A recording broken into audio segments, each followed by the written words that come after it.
Welcome back, focused learners. Today, we're unpacking a massive, fundamental piece of software engineering.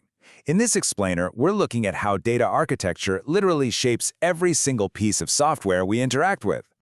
I want you to think about this for a second. What actually happens when your database fails?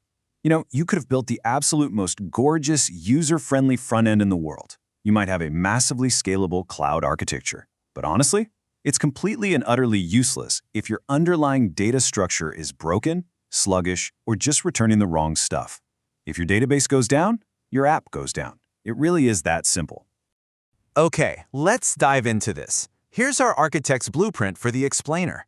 First, data before technology, then the relational foundation, flexibility and scale, specialized data stores, analytics and AI, and finally, we'll wrap up with design pitfalls. All right, Section 1, Data Before Technology. This right here is the golden rule of software architecture. We absolutely have to understand our data model before we even glance at the trendy database tech. Because the database isn't simply storage. It is literally the memory of the application. I absolutely love this framing. Think about it. Front-end interfaces inevitably change, back-end frameworks get updated, you might even swap cloud providers, but your data, that's permanent. It sticks around for years. We can't just pick a database because it's the flavor of the month. We have to pick it because it perfectly matches the shape and behavior of our data. To really anchor these abstract concepts today, let's look at a modern e-learning platform as our recurring example. Just look at the massive variety of entities this system has to juggle. We've got users, courses, enrollments, secure payments, granular lesson progress, and even complex AI recommendations. A simple digital storage bin just isn't going to cut it here. All these entities behave differently, and understanding them is our real first step. Moving on to Section 2, the relational foundation. We're transitioning now into our first major category of databases, the strict, reliable workhorses of the industry. So, let's define some vital jargon right up front. ACID. That stands for atomicity, consistency, isolation, and durability. These are the core properties that guarantee reliable transaction processing. Because of these ironclad guarantees, relational systems like PostgreSQL or MySQL are generally the absolute safest default choice for most enterprise apps. They basically protect your data integrity with strict, unbreakable rules.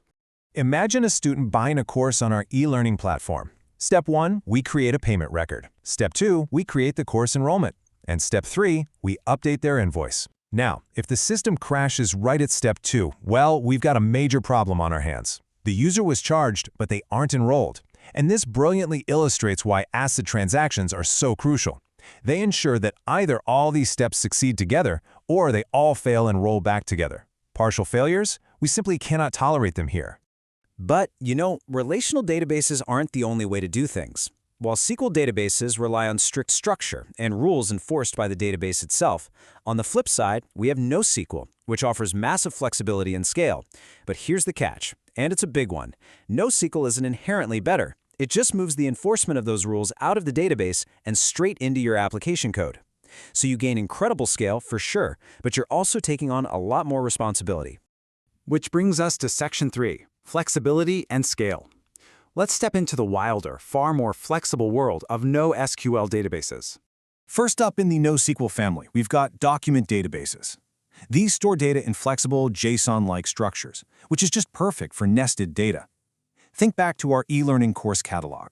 The metadata for a video lesson, like its resolution or duration, is totally different from the metadata you'd need for a text-based, multiple-choice quiz. A document database, like MongoDB, lets us store these varying structures seamlessly without forcing them into rigid, identical tables. It's a total game changer for that kind of data. Next up, we have key value stores. And this is all about lightning-fast access using direct keys. Technologies like Redis are the absolute champions here. When our e-learning platform needs to check an active user session or load a cached feature instantly, we don't want to run complex queries with a bunch of heavy joins. No way. We just want to say, hey, here's the user ID key. Give me their session value immediately. It's simple and it's incredibly fast. All right, Section 4, specialized data stores. Because sometimes your application has highly specific access patterns that traditional tables or documents just naturally struggle with. Take graph databases, for example. These are built specifically for navigating deep connections and relationships natively. Let's say our platform is doing fraud detection. We really want to know Which users share the same device? Who's using the same payment card? How are all those identities linked? In a standard relational database, mapping that out requires agonizingly slow, complex joins, but in a graph database, traversing those relationships is literally its native superpower. Now imagine tracking millions of operational events per second. 10:01 a.m., CPU usage recorded. 10:02 a.m., memory logged. 10:03 a.m., API latency measured. If your app suddenly goes viral, you could be logging billions of these data points in a single day. This is exactly where a time series database shines.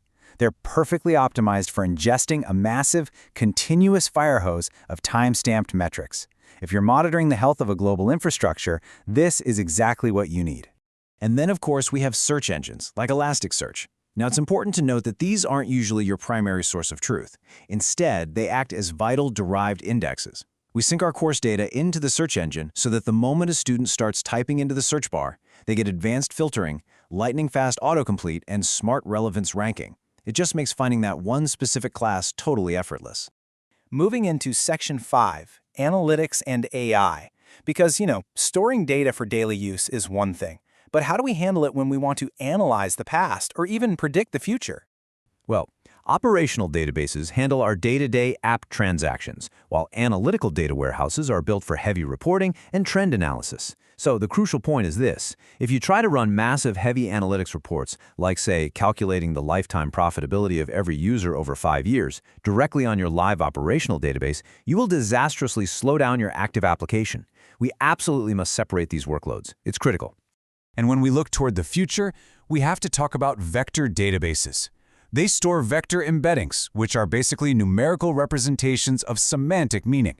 This totally demystifies how modern AI and RAG applications actually work under the hood. Instead of just searching for exact keyword matches, vector databases find related concepts. So, if a student asks an AI tutor about cloud architecture, the database knows to retrieve documents about AWS, security, and networking. Why? Because it understands the underlying meaning, not just the text itself. Finally, Section 6, Design Pitfalls and Practices. So how do we actually piece all of these incredible technologies together safely without it turning into a giant mess? Well, in a complete architecture, we can map out our e-learning platform's features to their ideal database types. Payments use PostgreSQL.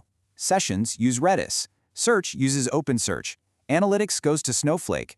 This approach is called polyglot persistence. We're basically carefully selecting the absolute perfect tool for each specific job, ensuring high performance without overwhelmingly complicating our overall architecture. But listen carefully, because here is where things get really dangerous: database migrations. As your application evolves, your database schema naturally has to change. And you must coordinate these code and database changes safely without breaking the live version of your app. Let me tell you, migrating schemas in production without backward-compatible changes is a one-way ticket to massive downtime and data loss. Professional teams plan their migrations just as carefully as they plan brand new features. Let's rapidly run through some critical pitfalls, because knowing these directly impacts your application's survival. Choosing your database tech before modeling your data? Huge mistake. Shoving everything into one giant table? An absolute maintenance nightmare. Missing indexes will completely choke your read speeds. Ignoring those migrations we just talked about, that will break your app. And weak backups or ignoring security? That's a fundamental business risk. Your database holds the most sensitive information you have. Treat it with the respect it deserves. I really want to conclude with this powerful thought from our source material. Software applications come and go, but data lasts. Frameworks will inevitably evolve, front-end designs will completely change, but the data you capture today, that will live on for years. So I'll leave you with one final provocative question. Are you designing your application's memory to last? Thanks for joining me on this explainer. Keep learning, and I'll catch you next time.